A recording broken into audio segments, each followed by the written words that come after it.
दीजिएगा कि ताला आपका निशान है इंतखाबी, किसके दफ्तर पे ताला लगवा रहे और कौन से ताले की चाबी आपके पास है?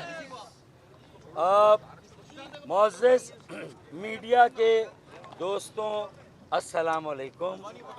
आपकी मौजूदगी का बेइंतहा शुक्रिया। आज NA 245 का ज़िमनी इंतखाब है और मैं उसमें ताले के निशान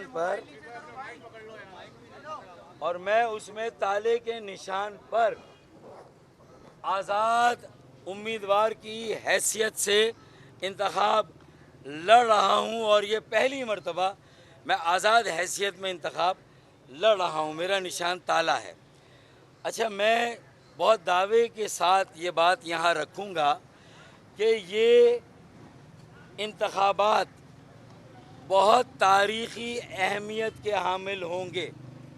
मैं बहुत दावे के साथ कह रहा हूँ क्योंकि इन इंतखाबात के ज़रिए से कराची की आइंदा की सियासत की सिमत का तयन होगा।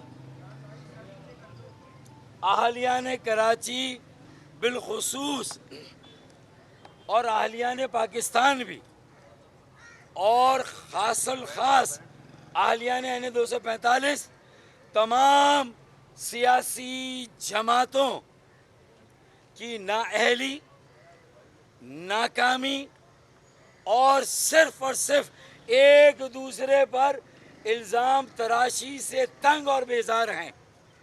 किसी सियासी जमात गुज़िश्ता 4-5 साल का जायज़ा लें तो PTI की हुकूमत मरकज़ में रही, पीपल्स पार्टी की हुकूमत सूबे में रही और MQM की हुकूमत कराची और हैदराबाद की बल्दियात में रही, लेकिन तीनों ने सिर्फ अवाम को फुटबॉल बनाया, अपने वोटर्स का मजाक उड़ाया और उन्हें सिर्फ ये बताया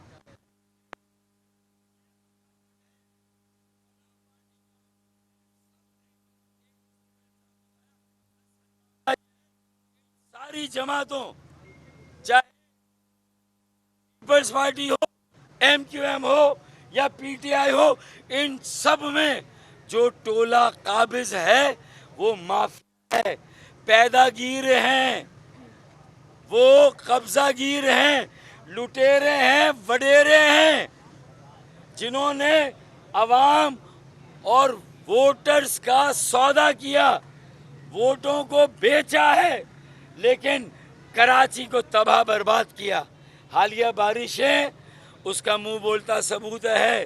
कराची का अलमिया यह है कि जब बारिश होती है तो ऊपर से भी पानी आता है और नीचे से भी पानी आता है। भाई, गड़े जगह जगह पानी खड़ा है और आज भी इलेक्शन है, पोलिंग का दिन है, कई स्कूल के रास्ते में अभी भी पानी खड़ा है, वोटर्स स्कूल तक, पोलिंग स्टेशन तक नहीं पहुंच पा रहे। तो इलेक्शन कमीशन ऑफ पाकिस्तान भी इस मामले में फेल हुआ है कि KMC, DMC और वाटर बोर्ड से कहकर कम से कम जहाँ जहाँ पानी खड़ा है, जहाँ जहाँ रास्ते कतई नाहमवार है, उनको ठीक करके वोटर्स को फैसिलिटेट करें। ये एक बड़ी रुकावट है।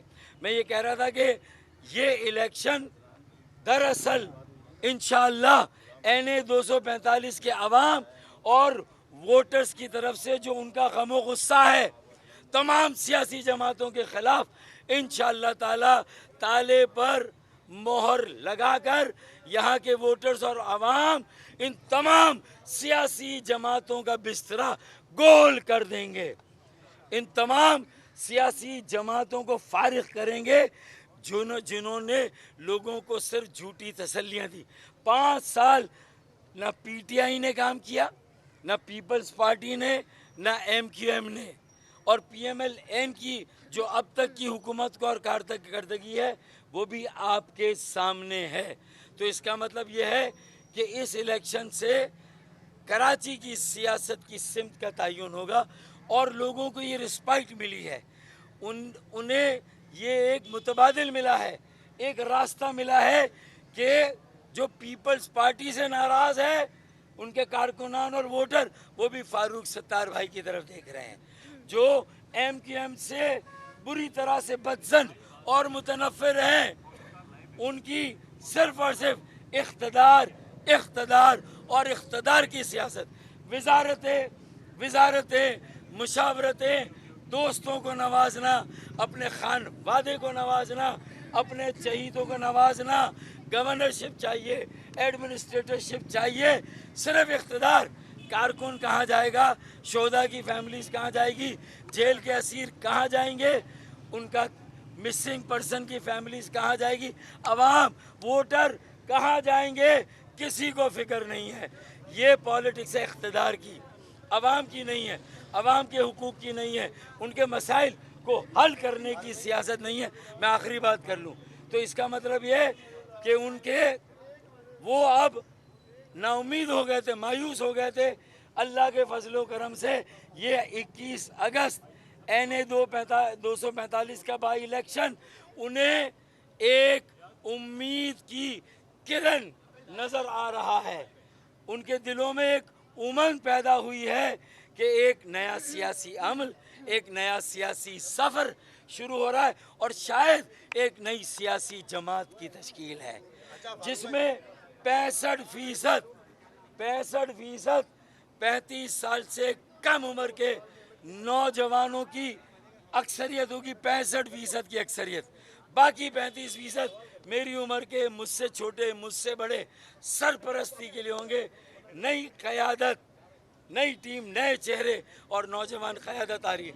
आज सिर्फ 21 अगस्त को ताला नहीं है, बल्कि इंशाअल्लाह मेरे ज़ेरे साया, मेरे साथियों की ज़ेरे सरपरस्ती 28 अगस्त को जो बल्दियाती इलेक्शन हो रहा है उसमें भी ताले के निशान पर या लैपटॉप के निशान पर 75 पैनल आज़ाद पाकिस्तान पैनल के नाम से हमने मैदान में उतारे और ये नौजवान क़यादत है जिसको हम आगे ला रहे हैं।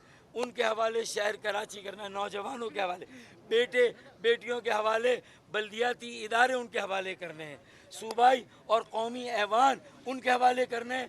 अब ये सिंध के शहरों कराची और हैदराबाद से ये सफ़र शुरू हुआ है, पूरे सिंध में जाएगा, पूरे पाकिस्तान में, और अगले जनरल इंतखाबात कौमी और सूबाई के इंशाअल्लाह पूरे सिंध में, कम अज़ कम इंशाअल्लाह पूरे पाकिस्तान में नौजवानों की एक अक्सरियत आज़ाद पैनल से या जो सियासी जमात तश्कील पाएगी हम बनाएंगे इंशाअल्लाह।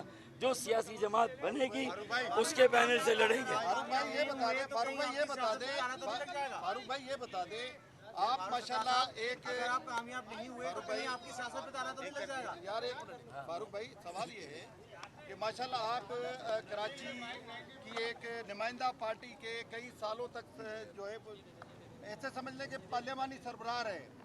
आज कैसा महसूस हो रहा है कि आज आप आज़ाद उम्मीदवार खड़े हैं, आपकी पार्टी आपके साथ नहीं है और साथ ना देने वाले के लिए आप क्या कहेंगे? देखें, पहली बात तो शुजात ने एक सवाल पूछा और आपने कि ये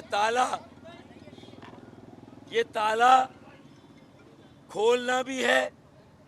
बेरोजगारी का ताला हमारे बच्चों के रोजगार पर लगा है, गैर आईनी कोटा सिस्टम की वजह से, मर्दमशुमारी में कम गिनती से हमारी नुमाइंदगी कम, हमारी फंडिंग और तामीराती काम के लिए 4000 अरब का टैक्स देते हैं, 40 अरब 1% की खैरात मिलती है जो नामंजूर, 400 अरब रुपए लेंगे। और एक MNA ये मसाइल, गटर, पानी, ट्रांसपोर्ट, बिजली का बहरान, ये कैसे हल कर सकता है? मैं बताऊं कि एक कराची की अलहदा से कौमी असम्बली में हम एक स्टैंडिंग कमेटी बनाएंगे, ओवरसाइट कमेटी, जो कराची के शहरी इदारों, सूबाई इदारों की कारकर्दगी पर नज़र रखेगी। हर 15 रोज़ और हर माह यहाँ मीटिंग करके इनके कान खींचेगी और इनसे डिलीवर कराएगी, इनसे काम कराएगी। ये तरीका है। देखें, 65 करोड़ गैलन इजाफी यौमिया पानी, ये सारे मंसूबे रुके हैं, इनका ताला खुलेगा, बेरोजगारी का ताला खुलेगा, करप्शन के ताले को तोड़ के खुशहाली और अवामी मसाइल के हल का रास्ता खुलेगा तो कई ताले खोलेंगे और चोरी चकारी बेईमानी करप्शन पर ताला लगाएंगे, बेरोजगारी पे ताला लगाएंगे, जहालत पर ताला लगाएंगे। अब मेरी सियासत की बात की इन्होंने तो 2018 में भी मेरी लीड को तब्दील करके मेरे मुखालिफ को जिता दिया गया और वो मेरा मुखालिफ उम्मीदवार आमिर लियाकत भाई आज दुनिया में नहीं है। वो 3 बजे रात को घर जाके सो गया अपनी शिकस्त को तस्लीम करके। लेकिन यह आरटीएस का जादू था जिसने मेरे मुखालिफ उम्मीदवार को मेरे मुखालिफ बढ़तरी दिलाई। 20,000 खाली बैलेट पेपर गायब थे।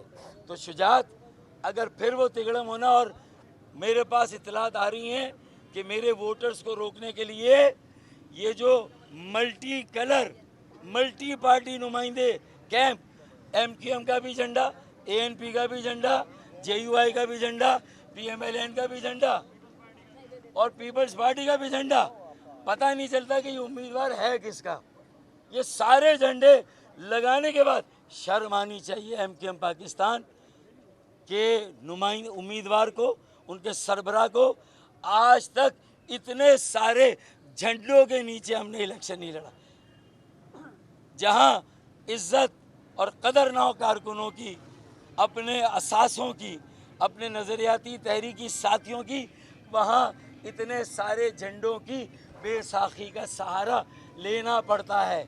मोहताज हो गए हैं दूसरी पार्टी का सहारा लेकर जीतेंगे। अरे उल्टी हो गई सब तदबीरें, कुछ ना झंडों ने काम किया। देखा इस बीमारी दिल ने आखिर काम तमाम किया। उल्टा नुकसान हो रहा है पीपल्स पार्टी की सपोर्ट लेकर, जिसके खिलाफ मुझे MQM को, जमात इस्लामी को और PSP को तौहीन अदालत का केस करना चाहिए। सबको लॉलीपॉप दी। 28 दिन का धरना जमात का, लो भाई एक लॉलीपॉप। 7 दिन का धरना PSP का, दूसरी लॉलीपॉप। और आपने वफादारियां तब्दील की, निकाह पर निकाह पड़ा, एक कैंप से दूसरे कैंप में गए, PTI को छोड़ा। इधर भी वजारतें, उधर भी वजारतें, इधर भी इख्तिदार, उधर भी इख्तिदार। अब मैं सिर्फ ये कह रहा हूँ कि अब ये इख्तिदार की सियासत ख़त्म होनी चाहिए। अब आवाम के मसाइल की हल की सियासत होनी चाहिए। बहुत शुक्रिया। आखिरी एक शेर फरीद भाई, एक शेर। ना रहा कचरा ना रहे गंद, ना रहा कचरा ना रहे गंद, लगा दो ताला कर दो बंद। बहुत शुक्रिया।